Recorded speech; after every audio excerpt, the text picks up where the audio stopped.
Okie dokie, this is the plot in October. It's been a while since I've done a video, so I thought I'd just fill you in on the goings on. Everything's been winding down now, thankfully. I managed to get some strawberries off of some dear friends of ours, and these have been really good and they've taken really well, as you can see. We've actually had a late crop of some strawberries, which has been wonderful. As you can see, there's one there which is great. That'll be ripening up. Hopefully we'll get that before the slugs, and there's also even flowers there as well, which is always really nice to see. Most of the beds are coming to an end now, like this one. This is where I had my tomato plants and cucumbers, and that's all been dug over and cleared, and I've covered them over with plastic just to keep that all in check.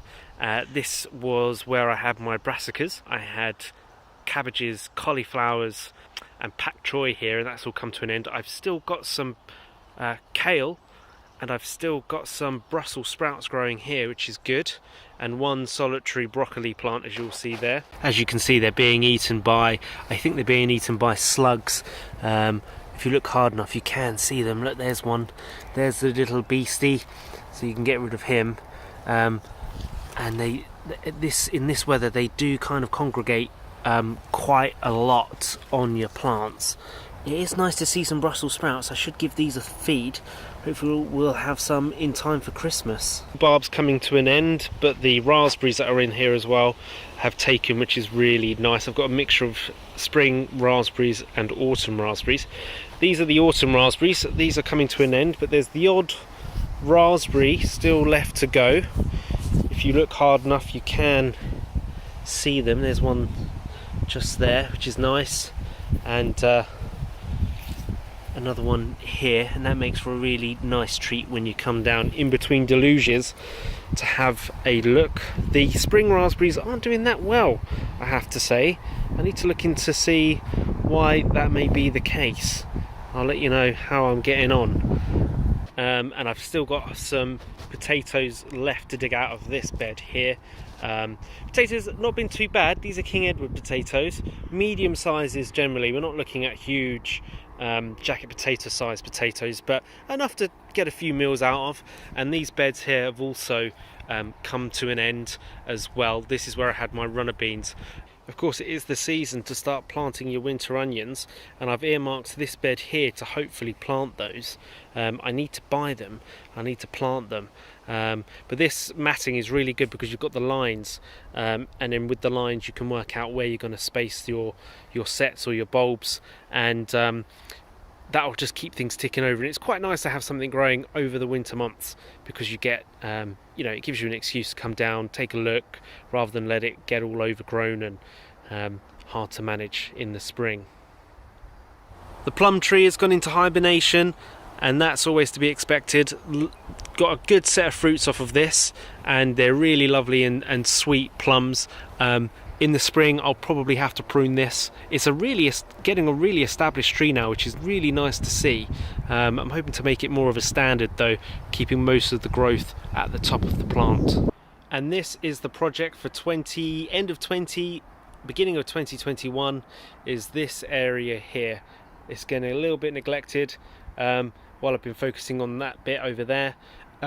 But this is the area that I'm going to be working on next. I usually grow wild blackberries here, which are really nice, but they've become so unruly and hard to manage that I think I'm just going to get rid of them and create a space.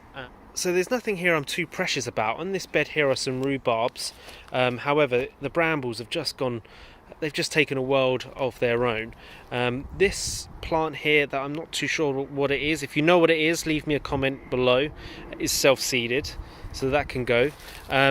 These are red gooseberry bushes, and these actually produced some really lovely fruits. However, they're a bit leggy, and they're a bit they've seen better days, so I can afford to prune them up.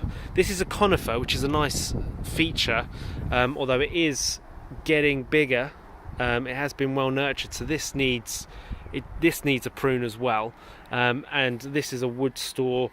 As you can see, the recent weather has just blown this over, but this is a wood store, so I can use these scrap scrap bits of wood to build things and make structures and stuff, so this needs to tidy up as well.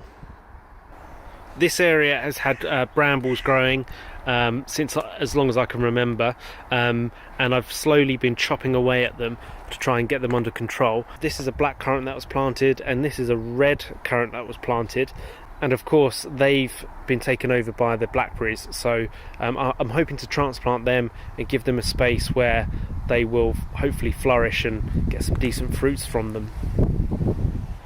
So the blackberries are tasty, they are lovely, but to cut them down each year is just such a chore, and I'm looking to make life easier all the time. So if I can get this under control and plant a decent blackberry here, maybe even keep some of the plants that are there but keep them really under control, I think that would be a huge step forward, and I think it will finish the plot off really lovely.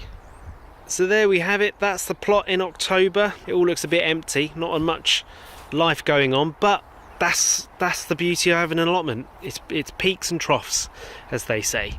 Don't forget to like, comment and subscribe, and hope to see you in the next video, whenever that may be.